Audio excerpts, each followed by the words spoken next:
예, 오늘 말씀 보겠습니다. 마태복음 5장 1절로 5절까지입니다. 다 같이 한 목소리로 합독하겠습니다. 예수께서 무리를 보시고 산에 올라가 앉으시니 제자들이 나아오니라.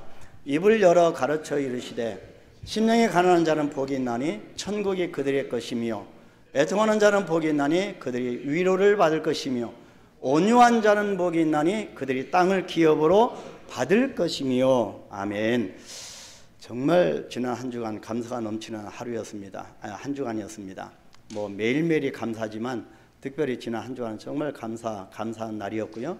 또 매일매일 하나님께서 허락하신 특별 새벽기도 추수감사주를 앞두고 일주일간 특별 새벽기도를 통하여서 또 내가 부름받았다고 하는 것, 또 내가 중생되었다고 하는 것, 하나님께 나를 또 의롭게 여긴다라고 하는 것, 그리고 또 하나님께서 나에게 늘 성화에 늘 이렇게 영적으로 자랄 수 있는 성숙된 모습으로 이끌어 주신다고 하는 것, 이런 모든 것들을 묵상하면서 우리가 감사 기도를 드린 시간이었습니다.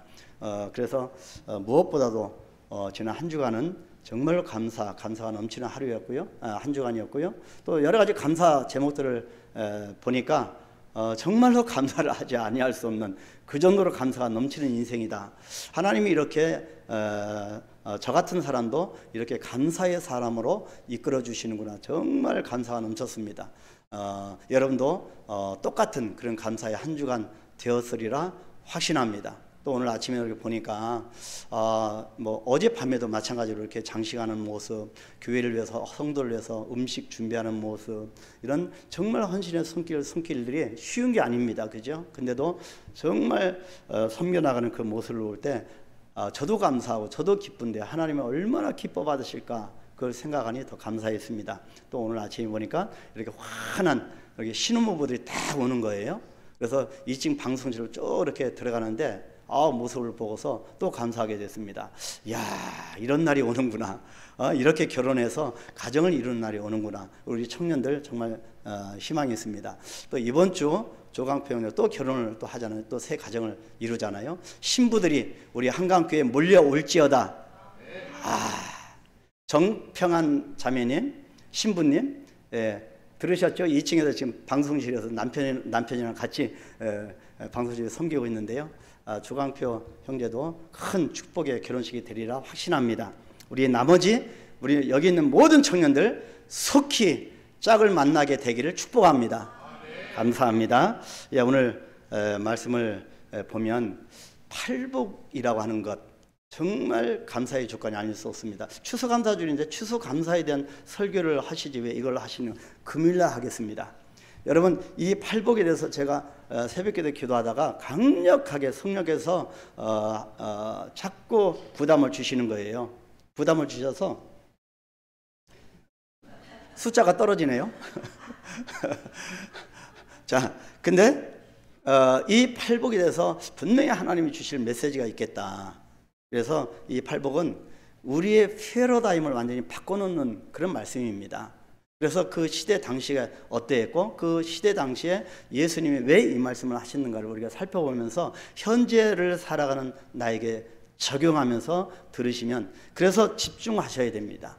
그래서 우리 모든 지금까지 신앙의 그런 패러다임을 좀 바꿔놓는 그런 주님의 산상수훈의 말씀이기 때문에 집중했으면 좋겠습니다. 자, 한국 분들이 몽골에 오시면 몽골을 방문할 때 놀라는 것이 많이 있습니다. 그 중에 하나가 몽골의 아주 넓은 광활한 땅인 것 같습니다. 자, 그래서 이구동성으로 저 넓은 땅을 갖고 싶다고 말을 하곤 합니다. 이번에 몽골에 가신 김근씨, 이선옥 지사님, 저 땅 드릴까요? 했더니 뭐 다 한국 분들이 다 좋아합니다. 땅을 주겠다는데 싫어하는 분이 없잖아요. 자, 한국은 땅이 좁잖아요. 좁은 땅에 비해서 인구가 많다 보니까 땅이 귀해져서 땅을 소유하는 것이 재산 증식의 재테크의 1순위가 된다고는 그런 생각 때문일 것입니다.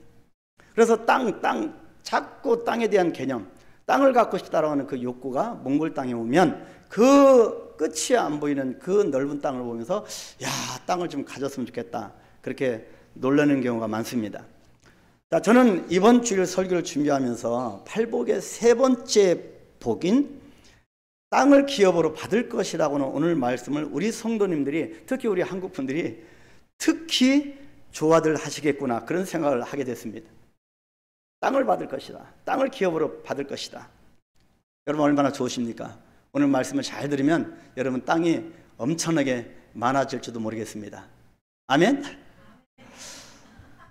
자, 땅을 받을 것이라는데 싫어하는 사람은 없을 것입니다. 그런데 오늘 본문 말씀은 땅을 기업으로 받는 것에 대한 조건이 뭡니까? 온유한 자입니다.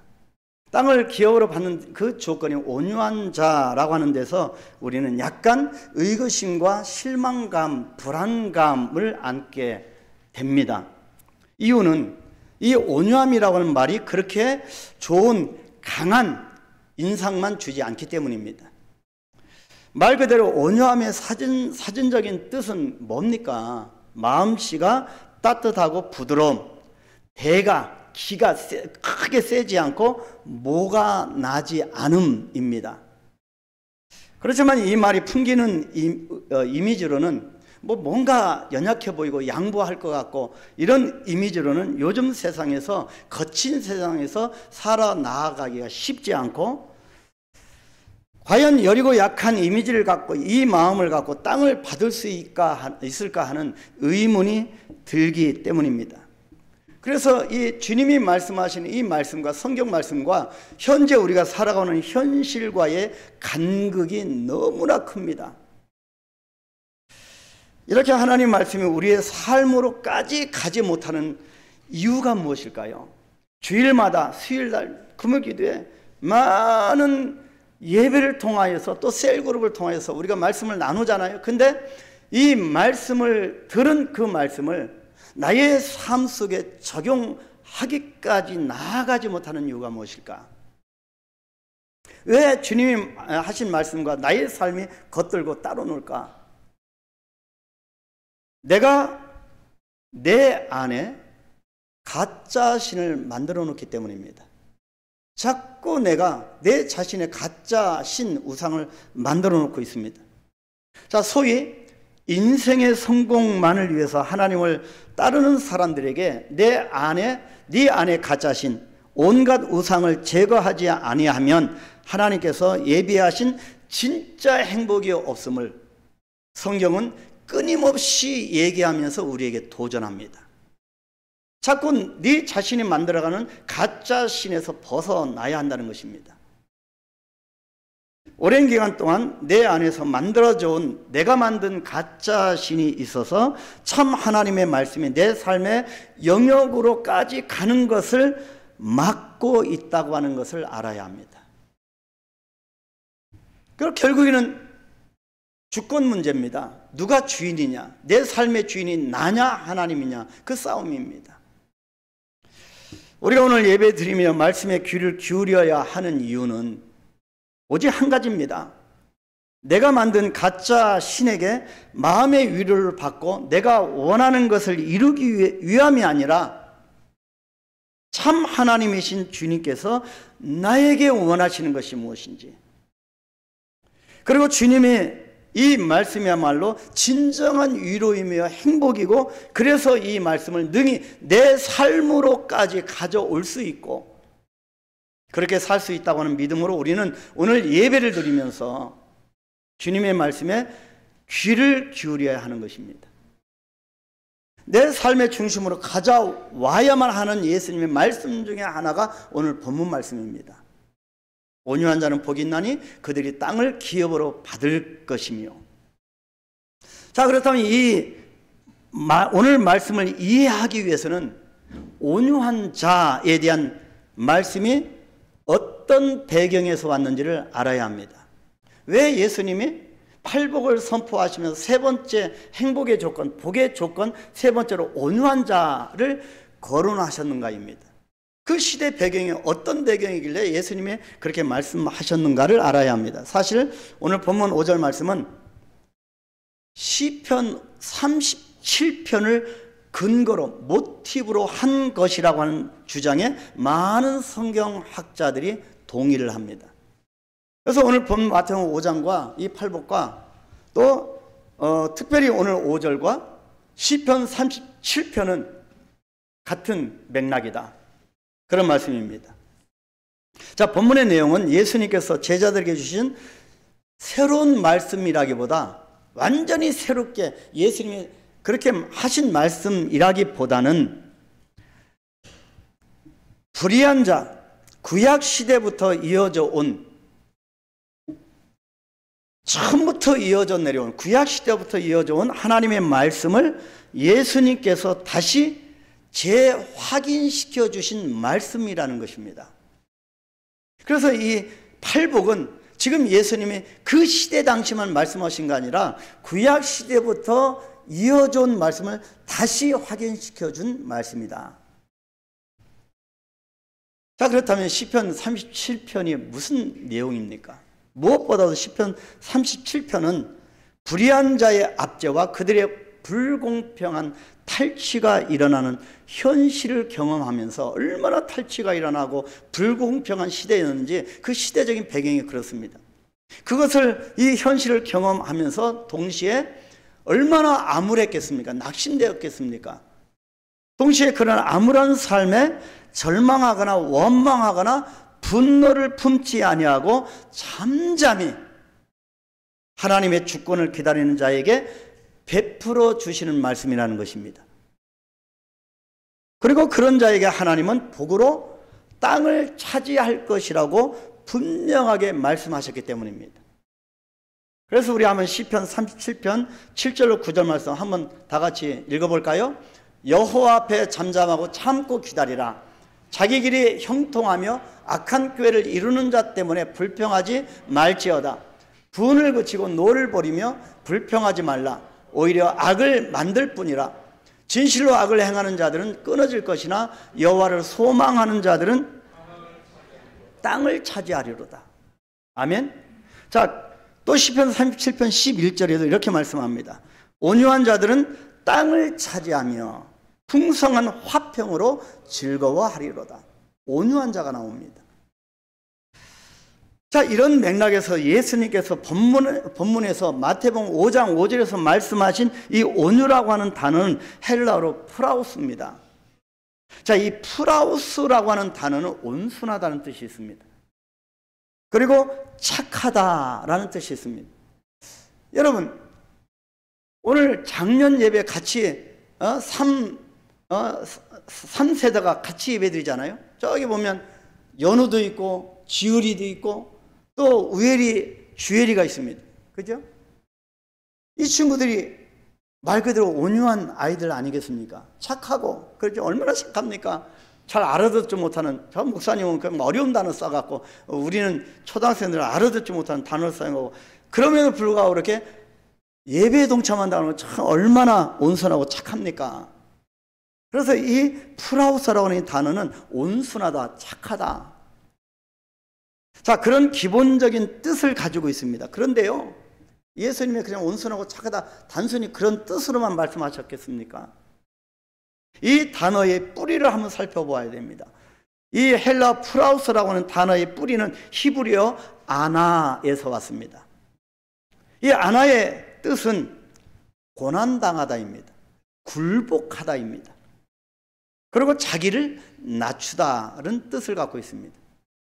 다시 말해서 예수님께서 지금 산 위에서 하신 이 팔복, 산상수는 이 산에서 하신 온유한 사람이라고 하는 뜻은, 원어적인 표현은 성질이 온순하고 착한 사람이라고 하는 외형적인, 눈에 보이는 외형적인 모습이 아닌 어떠한 고난과 괴롭힘 속에서도 자기 자신을 낮추고 기다리는 사람이라는 의미를 내포하고 있는 것입니다.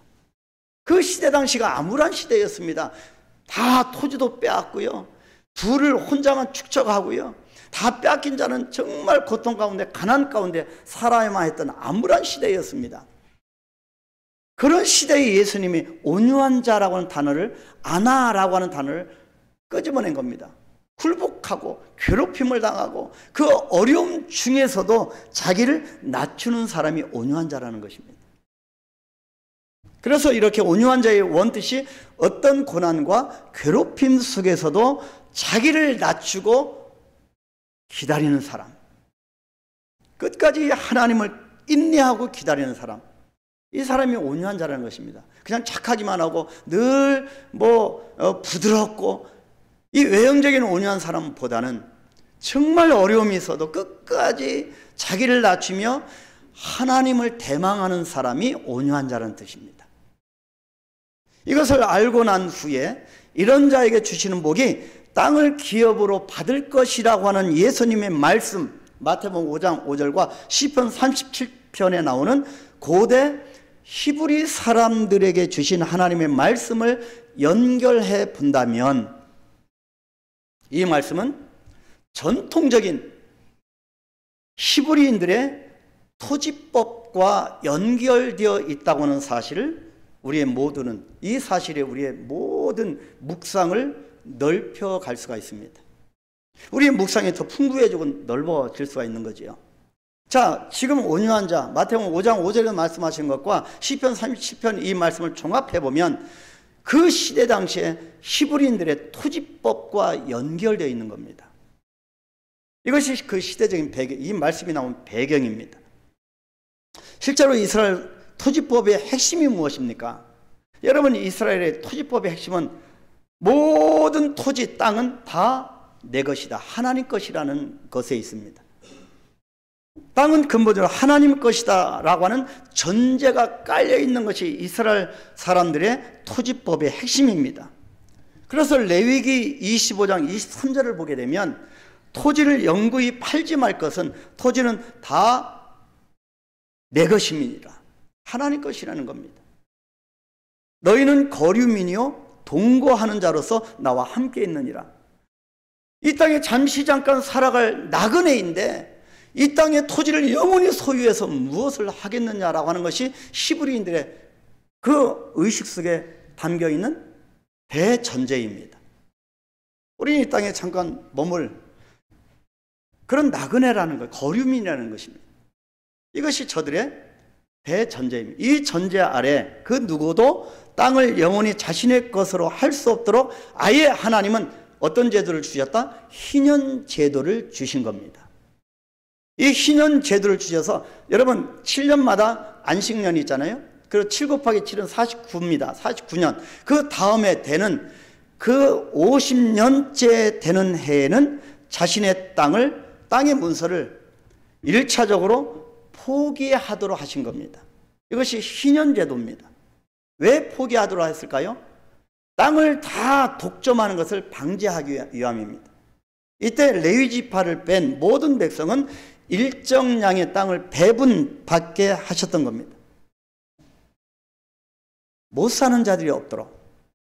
그런데 문제는 시대가 바뀌고요, 전쟁과 내란을 겪고 하나님의 말씀이 점점 희미하게, 이스라엘 백성 가운데 희미하게 되면서 이스라엘 백성들은 이 토지에 대한 하나님이 제정한 원칙을 잃어버리게 되고, 백성 사이에는 빈익빈 부익부의 토지 불법 매입이 생기게 되고요, 자연스럽게 힘없고 가난한 자가 생계 수단이 되는 토지를 빼앗기는 일이 비일비재하게 생겨나게 됐습니다. 우리 한국에, 그래서 서두에 제가 서른 부분에 한국의 좁은 땅에 토지 소유하는 것이 재테크의 거의 1순위 들 정도로, 자, 이런 사람들, 그 시대 사람들을 향해서 예수님께서 온유한 자에 대해서 말씀하고 계시는 겁니다. 여러분 이제 이해되시죠? 자, 그런데 이 말씀에 대한 그 당시 사람들의 반응은 어땠을까요? 토지가 독점되어지고 하나님의 말씀이 심해지는 그 시대에, 그래서 토지를 잃어버리는 사람은 가난의 극심한 고통에 빠져 있고, 그런 암울한 시대에 예수님이 갑자기 온유한 자가 복이 있나니, 그렇게 말씀하시는 겁니다. 이 예수님의 산상수훈의 말씀을 들은 사람들의, 그때 당시 사람들의 반응이 어떠했을까요? 지금 예수님이 지금 이 시간 오늘날 우리에게 오신다면 이 시대 속에서 이 예수님의 온유한 자가 복이 있다 말씀하시면 이 시대의 사람들은 어떻게 반응할까요? 이렇게 짐작할 수 있습니다. 예수님이 세상을 몰라도 너무 모르시는구나.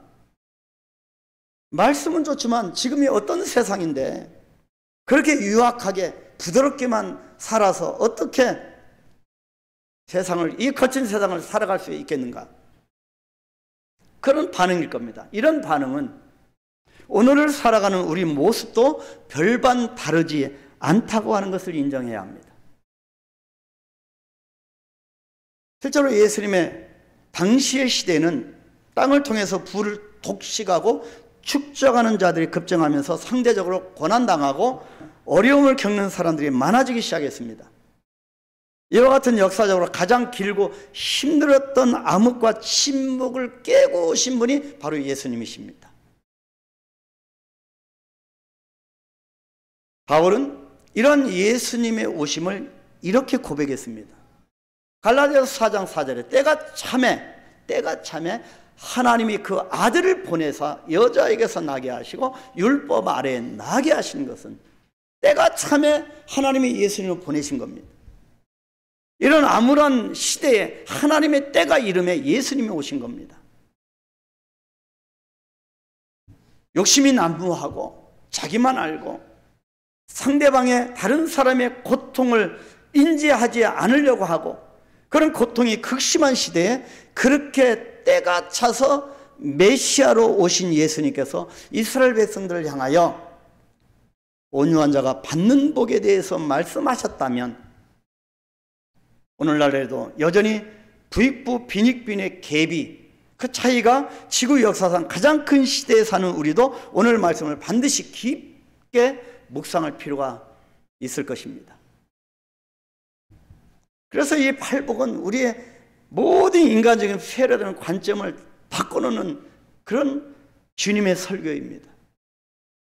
이런 역사적인 배경과 당시의 시대를 바탕으로 본문에서 예수님이 지칭하는 온유한 사람이란 오늘을 사는 우리에게 말씀하시는 두 가지의 뜻이 있음을 볼 수가 있습니다. 온유한 사람이 누구일까? 주님은 말씀을 잃어버린 이스라엘 백성들에게 이렇게 말씀하십니다. 들으라는 겁니다. 들어라. 온유한 자는 먼저 이런 사람이다. 온유한 사람이 어떤 사람이냐면 세상을 보니 도무지 악인이 성행하고 말씀대로 사는 것이 바보같이 느껴지고 이제는 땅마저 빼앗겼지만 그럼에도 하나님은 여전히 역사하신다고 하는 사실을 믿고 내가 어떤 공공한 상황에 처해 있다 할지라도 여전히 하나님은 한 걸음 한 걸음 나를 향하여 역사하신다고 하는 것을 믿고 내가 기도하는 사람이 예수를 믿을 기미가 전혀 안 보인다 할지라도 그래도 생명이신 하나님은 그 사람에게 역사하신다고 하는 것을 믿고 그 하나님의 뜻이 이루어질 것을 묵묵히 기다리며 하나님의 시간, 하나님의 때를 기다리는 사람이 온유한 자라는 것입니다. 부드럽기만 하는 것이 온유한 사람이 아니라 끝까지 어려움 속에서도 자신을 낮추고 하나님의 때를 기다리는 사람, 하나님의 시간을 기다리는 사람, 그 사람이 온유한 자라는 것입니다. 한강교회가 이제는 7년 달려왔습니다. 여러분 아직 이루어지지 않은 것이 있습니까? 그래도 믿음을 가지고 기다리라는 것입니다. 그 사람이 온유한 자라는 것입니다. 예수님이 말씀하신 온유한 자는 먼저 때와 그렇기 때문에 하나님의 때와 하나님의 시간과 깊이 연결되어 있음을 알 수가 있습니다. 자, 시편 37편 뒷부분을 다시 보시게 되면 온유한 자는 하나님의 주권을 이해하고 동시에 하나님의 때, 하나님의 시간을 기다리는 사람이라는 것을 알 수가 있습니다. 자, 시편 37편 13절에 보니까 주께서 그를 비웃으시리니 그의 날이 다가옴을 보심이로다. 그의 날이 다가옴을 기다리는 겁니다. 자, 37편 18절에는 여호와께서 온전한 자의 날을 아시나니 그들의 기업은 영원하리로다. 온전한 자의 날, 물론 하나님의 시간과 하나님의 때를 기다리는 온유함을 갖추기에는 참 쉽지가 않습니다. 믿음으로 끝까지 하나님의 때를 기다린다고 하는 그것이 온유함이라고 하는데, 이 온유함을 갖추기란 정말 힘듭니다. 쉽지가 않지요. 이것은 우리의 본성으로는 불가능하기 때문입니다. 내 자녀가 내 뱃속으로 낳았지만 정말 자녀가 더 잘 되기를 언제까지 기다려야 하나, 어떤 때는 실망감 때문에 도저히 온유함을 견지하기가 참 쉽지 않습니다. 우리 본성 때문에 그렇습니다. 그래서 우리의 본성은 불가능합니다. 그래서 예수님의 공생애 동안의 첫 번째 기적인 가나안 혼인 잔치에서 이런 말씀을 하신 겁니다. 요한복음 2장 4절입니다. 예수께서 이르시되 여자여 나와 무슨 상관이 있나이까? 내 때가 아직 이르지 아니하였나이다. 하나님의 때가 아직, 하나님의 시간이 아직 이르지 않았다는 것입니다. 그리고 예수님은 마지막 환란에 대한 말씀인 마태복음 25장에서 마지막 때를 사모하고 분별하는 자를, 그렇게 대망하는 자를 어떻게 비유합니까? 신부가 신랑을 기다리는 것에 비유를 합니다. 우리 정평한 신부는 늘 신랑 되는 송지우 남편을 늘 대망하고, 그죠? 자, 마태복음 25장 1절에서 5절 뭐라고 기록합니까? 그때 천국은 마치 등을 들고 신랑을 맞으러 나간 10 처녀와 같다 하리니 하면서 미련하고 또 다섯은 슬기 있고 그렇게 쭉 대조하면서 기록합니다. 이들이 등불을 준비하면서 신랑을 기다립니다. 5절에 보니까 신랑이 더디어 오므로 다 졸며 잘세. 그렇지만 슬기로운 여인들은 등불을 준비하고 신랑이 올 때까지 기다립니다. 다른 사람은, 미련한 신부는 다 좁니다. 준비하지 못하는 겁니다. 그래서 이 마지막 때를 사모하고 분별한 자를 신부가 신랑을 기다리는 것에 비유를 합니다. 여러분, 이 신부의 기다림과 준비됨은, 등불을 준비하는, 신랑을 맞이할 등불을 준비하는 이 준비됨, 기다림은 신랑을 만났을 때 완성됩니다. 우린 정결한 주님의 신부입니다. 우리 신랑 되신 주님이 오실 때 완성이 되는 겁니다. 아멘. 그래서 신부의 관심은 오직 신랑 되시는 그분의 오심에 있습니다. 주님의 오심에 있습니다. 우리 이 땅에 살아가고 우리가 신앙생활하는 궁극적인 목적은 무엇입니까? 우리의 신앙의 모든 완성, 마침표는 언제가 완성이 됩니까? 우리 주님이 오실 때입니다. 우리가 기다리고 우리가 준비할 때, 신랑 되신 예수님이 오실 때 모든 기다림이, 준비됨이 완성되는 겁니다. 그때 모든 서러움과 이 땅에서의 괴로움과 이 땅에서 환난과 이 땅에서 모든 불필요한 오해들과 사람들의 이목에서, 중압감에서 자유하게 되고 신랑 안에 참 자유와 평안을 경험하게 되는 것입니다. 신랑 되시는 예수님이 오신다. 분명히 오신다. 더뎌도 오신다. 이런 기다림이 온유의 마음이라는 것입니다. 그래서 기다림에는 두 가지 마음이 필요합니다. 신랑의 오심에 대한 신뢰, 분명히 오신다는 신뢰, 믿음, 그리고 또 하나는 동시에 신부로서의 자기 포기입니다. 자기 부정, 자기 죽음입니다. 계속적으로 팔복의 핵심으로 흘러가는 맥락은 내 자아의 죽음입니다. 내가 꺾어져야, 내 자아가 꺾어져야 하나님 나라가 보이기 때문입니다. 여기서 우리는 예수님께서 말씀하시는 온유한 자의 두 번째를 의미를 알게 됩니다. 첫 번째가 하나님의 때, 하나님의 시간을 기다리는 것이 온유한. 두 번째가 신랑의 오심을 기다리는 신부에게 필요한 온유함의 두 번째 마음인데, 이것을 가리켜 자기 권리의 포기라고 할 수 있습니다. 이것을 온유한 자의 개념으로 연결하는 것은 매우 중요한 개념입니다. 왜냐하면 이 온유한 자가 복이 있다라고 이 선포하시는 말씀의 배경은 히브리인들의 토지법과 관계에 있다고 말씀드렸잖아요. 그래서 토지법이라는 건 자기 포기입니다. 자기 권리의 포기입니다. 오늘날 우리 그리스도인들이 자기 권리의 포기가 안 되기 때문에 갈등이 일어납니다. 그래서 신앙생활 따로, 실제적으로 우리가 이 사회생활 따로 그렇게 되어지는 겁니다. 오늘날 사랑이라고 하는 미명하에 일어나는 부모와 자식, 또 남편과 아내, 형제 사이에서 일어나는 모든 갈등과 싸움의 근원은 사실 어떤 싸움이겠습니까? 권리 싸움이라고 해도 무방할 것입니다. 자존심 싸움입니다. 권한을 내세우는 겁니다. 모든 갈등과 싸움의 근원이 권리 싸움입니다. 더 이상은 합의나 조율이 되지 않기 때문에 급기야는 가장 많은 민사와 심지어는 어디까지 갑니까? 형사소송의 주류를 이루고 있다는 것입니다. 주님의 몸이라고 하는 교회의 경우도 예외가 아닙니다. 성도들에게도 예외가 아닙니다. 그리스도인 가정이라고 해서도 예외가 아닌 것 같습니다. 그 모습을 보고 시험에 빠지고 낙심되어서 교회를 떠나는 경우도 얼마나 주위에 많습니까? 우리가 좀 솔직해졌으면 좋겠습니다. 그래서 갈등의 가장 큰 이유 역시 권리 싸움입니다. 이 싸움과 갈등이 대부분 오래 지속되고 해결의 기미가 보이지 않는 것은 어느 한편도 자기의 권리를 포기하지 않기 때문일 것입니다. 그래서 늘 부부싸움이 일어나고 부모 자녀 관계 갈등이 일어나고,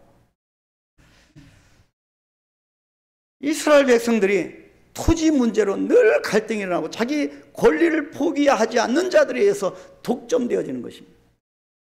그렇기 때문에 온유한 사람의 두 번째 의미가 자기 권리의 포기라고 하는 것은 사실상 낯설게 들리고요, 그렇게 만만한 것이 아님을 알 수가 있습니다. 여러분, 모든 권리를, 여러분이 주어져 있는 권리를 지금 내려놓으라고 하면 내려놓을 분이 몇 분에 계시겠습니까? 그런 우리를 향하여 예수님이 온유한 자가 복이 있나니 그렇게 말씀하시는 겁니다. 그래서 이것은 만만한 말씀이 아닙니다. 그래서 흔히 우리는 앞구절을 빼고 뒷구절에 더 관심이 있습니다. 천국이 저희 것임이라, 또 땅을 기업으로 받을 것이다, 위로를 받을 것, 자꾸 뒷부분만 관심이 있는 겁니다.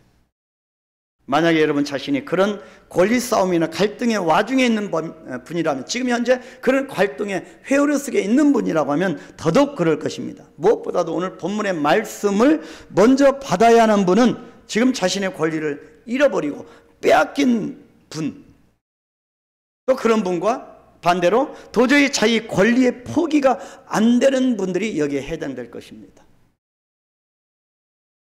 예수님 당시에도 가장 많았던 민사와 형사 소송이 있었습니다. 예수님 당시에도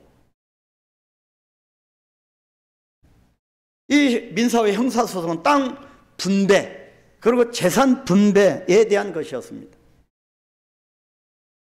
이에 대한 법을 광야에서 처음 만들었던 이유가 광야에서조차 땅과 재산으로 인한 갈등과 이 문제가 일어나는 것을 보고 가나안 땅에 들어가게 될 경우를 대비한 법이었던 겁니다. 그래서 법을 제정한 겁니다.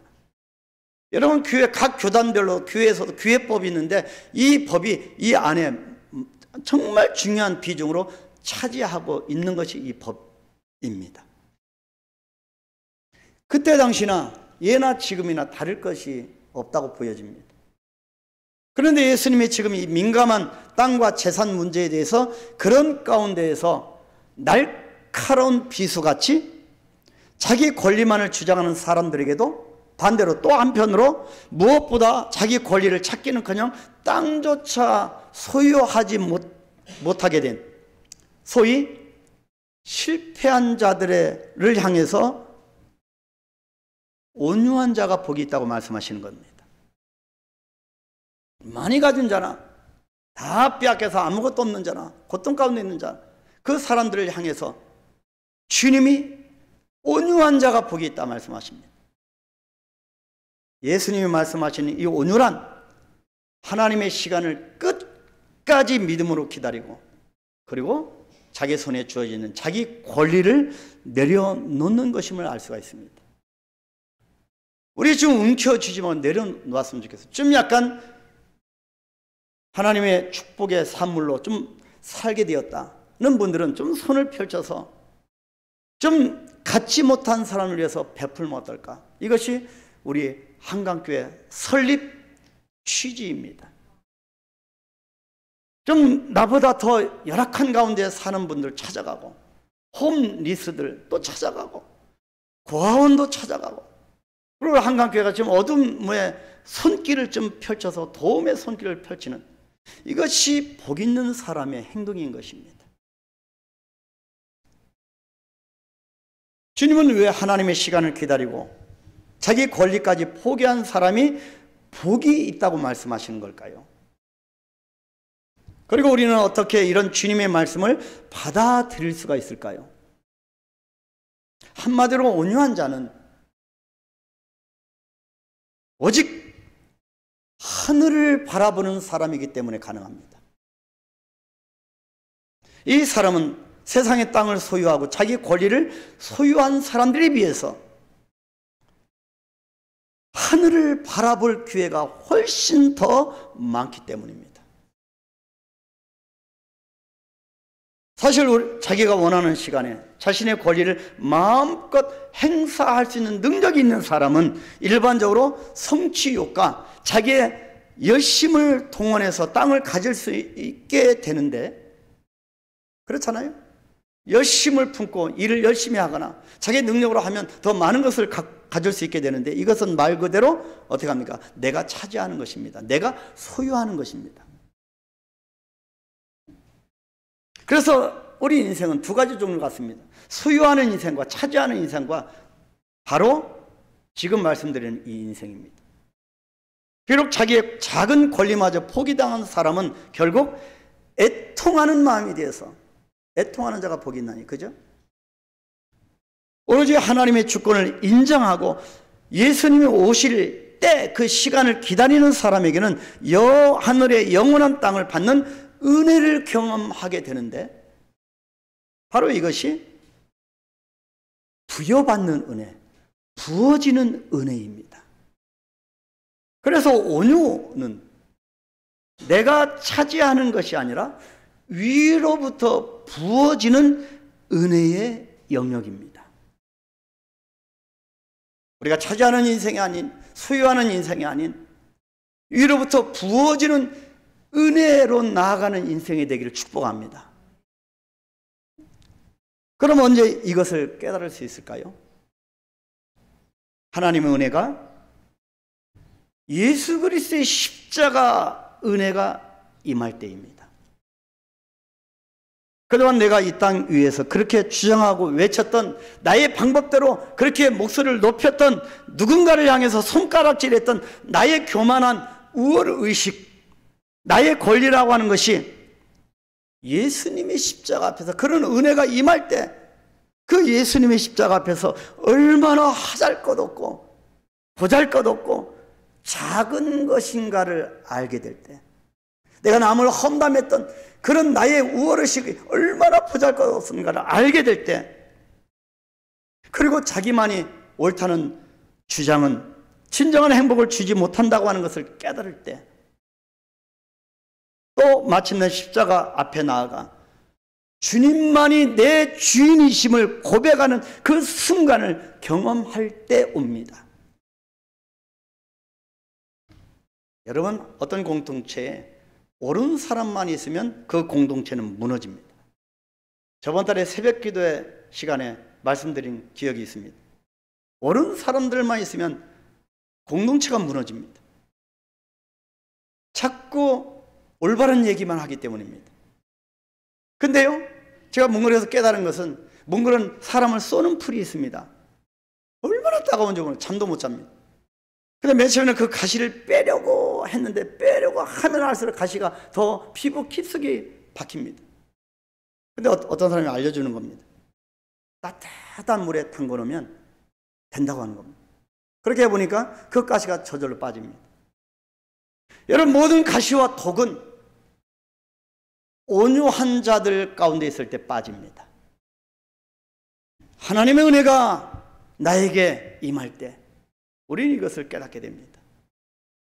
우리 모두는 내 권리를 위해서 왜 그렇게 치열하고 고통스럽게 살았는지를, 이로 인해서 얼마나 많은 사람들과 불편하고 힘들게 살아왔는지를 깨닫고, 더 한 살 더 먹기 전에, 그죠? 한 달 반 이후면 우리 모두 한 살 더 먹잖아요. 더 먹기 전에 왜 이렇게 내가 불편하고 힘들게 사람들과 이렇게 살아왔는지 깨닫고, 이 땅의 삶을 다 마치고 주님 앞에 섰을 때 비로소 영광스러운 주님의 빛을 보게 되는 것, 이것이 온유한 자가 받는 복입니다. 본문 5절 말씀을 다시 보시면, 온유한 자가 복이 있나니 그들이 땅을 기업으로 받을 것이며. 그렇다면 이 땅이 무엇입니까? 이 복으로 받는 이 땅이 무엇이겠습니까? 영원한 하나님 나라의 기업이라는 것입니다. 여러분, 온유한 사람이 되면 땅이 10평, 20평 더 많아질 것이 아니라 하나님 나라의 영원한 기업이 임한다는 것입니다. 본문에서 예수님 말씀하신 땅에 히브리어 뿌리는 엘레치입니다. 이 단어는, 그래 예수님이 엘레치가 있나니, 엘레치를 받게 된다고 말씀하는데, 이 단어는 세상의 땅의 의미보다는 하나님 나라의 의미가 더 짙은 단어입니다. 이것을 가장 적절하게 번역한 단어가 어딘지 여러분 아십니까? 예수님이 말씀하신 거처라는 단어입니다. 엘레치, 땅, 기업, 다 거처, 다 같은 맥락입니다. 어디에 나옵니까? 요한복음 14장 2절에 나옵니다. 내 아버지 집에 거할 곳이 많도다. 그렇지 않으면 너에게 일렀으리라. 내가 너희를 위하여 거처를 예비하러 가노니. 우리에게 온유한 자에게 주실, 수고한 우리에게 주실 이 땅을 예비하러 가노니, 우리가 거처할 그곳을 예비하러 주님이 미리 가신 겁니다. 예수님께서 본문 마태복음과 여기 요한복음에서 말씀하신 땅과 거처는 문자적인 장소의 개념이 아니라, 그렇기 때문에 상징적인 의미인 영생의 관점입니다. 이것을 하나님은 이미 시편 37편 말씀을 통하여 말씀하신 겁니다. 다시 시편 37편 9절을 보겠습니다. 진실로 악을 행하는 자들은 끊어질 것이나 여호와를 소망하는 자들은 땅을 차지하리로다. 아멘. 온유한 자는, 여호와를 소망하는 온유한 자들은 영생을 차지하게 될 것이다. 현실적으로 나는 땅을 빼앗긴 채로 살지만, 땅 없이 살아가는 여러분 가운데 이 땅에 살아가면서 여러분의 땅이 있는 분 몇 분에 계실까요? 여러분 땅이 많으세요? 저는 땅이 어마어마하게 많습니다. 몽골에 가면 다 제 땅입니다. 사람들이 주워도 안 갖는 그 땅들 어마어마하게 큽니다. 한 50만 평, 100만 평 달라고 하면요, 1년에 세금으로 한 2, 3만 원만 내면, 한국 돈은 2, 3만 원만 내면 50만 평, 100만 평, 여러분 끝도 안 보입니다. 그 땅을 받을 수 있어요. 저는 그래서 땅 부자입니다.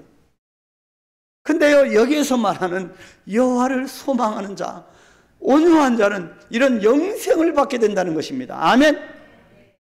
현실적으로 나는 땅을 빼앗긴 채로 살고 아무런 땅도 없지만, 누군가를 원망하거나 불평하거나 저주하지 말고 그 높아진 마음을 꺾어서 하나님의 때를 기다리는 자, 하나님의 시간을 기다리는 자, 그 사람은 마침내 영원한 땅, 영생을 허락받는다라고 하는 것입니다. 이것은 잠시 잠깐의 승리와 만족이 아닙니다. 여러분 보십시오. 이런 사람은 어떤 복이 있다고 말씀하십니까? 시편 37편 25절을 보시면, 여러분 집에서 시편 37편을 쭉 1절부터 묵상해 보십시오. 내가 어려서부터 늙기까지 의인이 버림을 당하거나 그의 자손이 걸식함을 보지 못하였도다.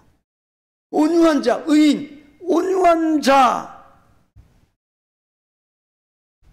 버림을 당하거나 버림을 당하지 않는다는 것입니다. 그의 자손이 걸식하지 않는다는 것입니다. 보지 못하였다는 겁니다. 하나님이 주시는 땅은 기업이 되어서 자손 대대로, 내 자손 대대로 흘러간다는 것입니다. 내가 온유한 자가 되면 그 의인의 삶을 통하여 내 자녀의 자녀가 자사 손손 대대로 이런 복을 받게 된다는 것입니다. 놀랍지 않습니까? 여러분, 로또 맞는 것보다 더 수지 맞는 장사 아니겠습니까? 여러분, 오늘 이 자리에 오신 여러분, 우리 한강교회 매주 출석하십시오. 이런 보화를 같이 캐내었으면 좋겠습니다. 이 온유한 자의 행동을 한번 보십시오. 온유한 자가 어떻게 행동합니까? 시편 37편 26절에 보니까 그는 종일토록 은혜를 베풀고 꾸어주니 그의 자손이 복을 받는도다. 아멘. 온유한 자는 자기뿐만 아니라 자자손손 대대로 축복을 받게 된다는 말씀입니다. 은혜를 베푸는 사람이 된다는 것입니다. 꾸어주는 사람이 된다는 것입니다. 그 자손이 복을 받는다는 것입니다. 여러분, 나에게 좀 뭐가 있다고 은혜를 베풀고 꾸어주는 것은 아닙니다. 여러분, 뭐가 내가 있으니까 좀 더 있으면 내가 11조 해야지. 제가 설교 중에 전혀 헌금 설교를 안 하는데요, 여러분, 목사가 어느 날 기도하는데요, 야, 너 왜 제대로 안 가르치고 왔니? 제가 책망받을 것 같아요. 여러분, 주부에 보니까 주일헌금, 아주 기본 중에 기본이에요. 주일헌금에, 여러분, 예배 참석하는 분들이 주일헌금을 안 넣는 경우가 너무너무 많더라고요. 어느 날 보니까. 그래서, 야, 헌금을 말도 하는 목사가 어딨냐. 그렇게 주님 앞에 야단 맞을 것 같아서, 여러분, 11조와 주일헌금은 기본 중에 기본입니다. 매일매일 살아가는 감사 아니겠습니까? 감사헌금 드리는 것이 여러분 하나님 앞에서 우리 모습입니다. 여러분, 세상 사람들의 목소리에 속지 마십시오. 여러분, 이 헌금을 목사를 먹이는 겁니까? 여러분, 목사에게 다 배불리는 것입니까? 아닙니다. 속지 마십시오. 여러분, 추수감사헌금, 주님이 1년 동안 베풀어 주신 은혜에 감격하여 드리는 것입니다. 드리면 드릴수록 여러분, 하나님 앞에 드려서 멸망받는 사람 없습니다. 그럼 오늘날 기도하는데 이런 생각이 들더라고요. 나중에 내가 전혀 성도들을 좀 뭔가 부담을 안 주기 위해서 내가 이런 설교나 말을 안 했는데 어느 날 갑자기 하나님 앞에 신란의 말씀이 오는 겁니다. 올바로 가르쳐야지, 목사니까. 여러분이 있다고 헌금 드리는 거 아닙니다. 믿음입니다.